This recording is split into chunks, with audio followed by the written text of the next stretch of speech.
Géraldine Michel, bonjour.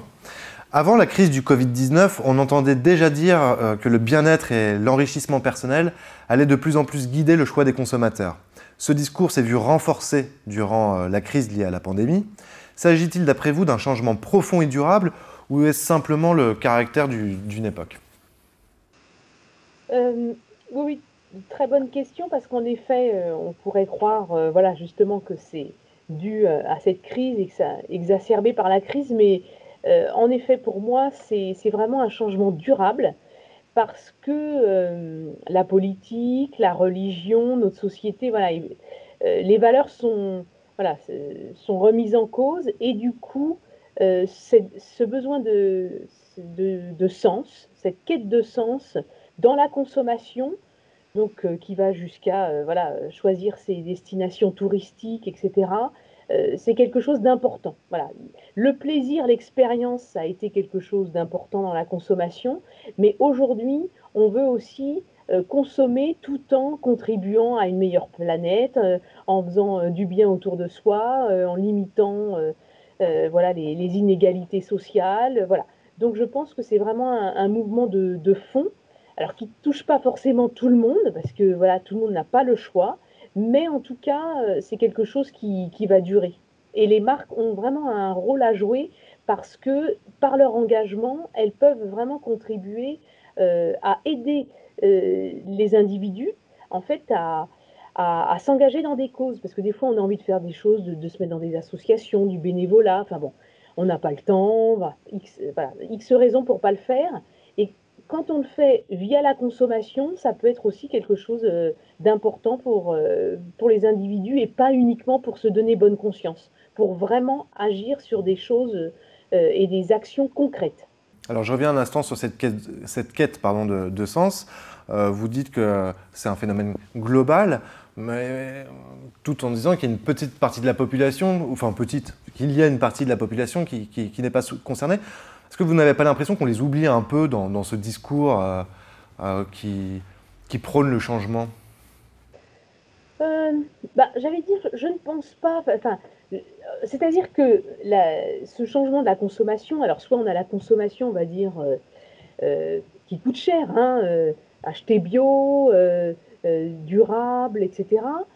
Ça, évidemment, hein, tout le monde n'a pas le choix, il ne peut pas consommer ces produits qui sont relativement plus chers que la moyenne. Mais après, il y a des nouveaux modes de consommation du type le recyclage, la réutilisation, la réparation des appareils ménagers, etc. Où là, il y a de plus en plus de liens sociaux qui se mettent en place. Et là, je pense que ça peut parler à tout le monde. Donc, ça dépend après, évidemment, des secteurs. Et puis, pareil pour le tourisme.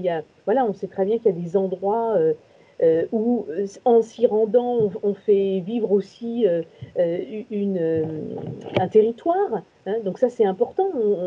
Et on sait que les gens qui vont à la montagne l'été ou l'hiver, il y a ce sentiment de aussi faire vivre les gens qui sont dans des zones très touristiques et on a envie de les aider, mais en consommant bien, en consommant local, etc.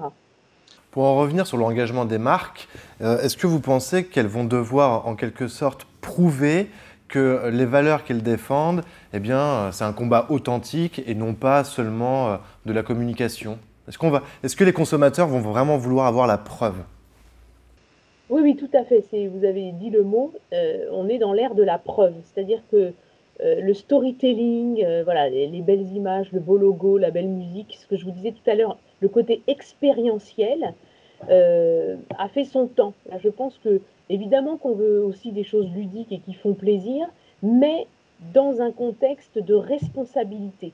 Et cette responsabilité, en effet, aujourd'hui, les marques, elles sont obligées, et elles ont déjà depuis longtemps, hein, certaines, commencé à le faire avec des engagements concrets, pas uniquement des produits, voilà, j'achète un produit, je plante un arbre, des choses comme ça. Non, c'est plus du tout suffisant. Les gens trouvent que c'est opportuniste. Donc, il faut des choses beaucoup plus, on va dire, dissociées du produit et pour que les gens puissent le percevoir comme quelque chose d'authentique et de désintéressé. Parce qu'on a fait beaucoup d'études qui montrent qu'en effet, ce qu'on appelle le greenwashing, enfin, les gens se disent: «Oh bah oui, de toute façon, c'est pour vendre du produit, c'est pour nous faire venir dans voilà, dans un lieu», enfin et donc pour que ça puisse vraiment être perçu comme authentique, il faut qu'il y ait, vraiment cette distance avec, justement le produit et c'est ce que font certaines marques qui défendent des causes, de mixité sociale, d'engagement environnementaux ou voilà, qui prennent des positions même voire politiques, ou contre le racisme ou de voilà, ou d'autres choses qui sont, voilà, importantes pour les individus aujourd'hui. Juste en quelques mots, quel serait le risque pour les entreprises qui euh, mettraient en avant la défense de certaines valeurs et qui en fait n'arriveraient pas à le prouver ou on se rendrait compte que c'est seulement du marketing? Qu'est-ce qu'elle risque?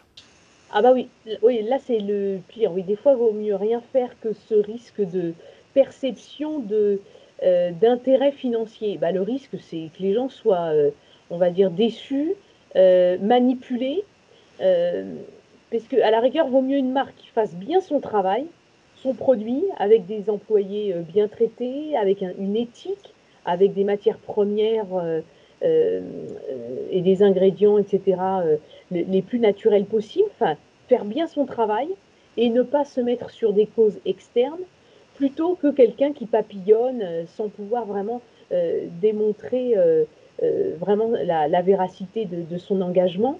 Et le risque, bah, c'est un risque d'image, premièrement, ça c'est sûr, et voire après de désintérêt d'un rejet de la marque par les consommateurs et les individus. Oui.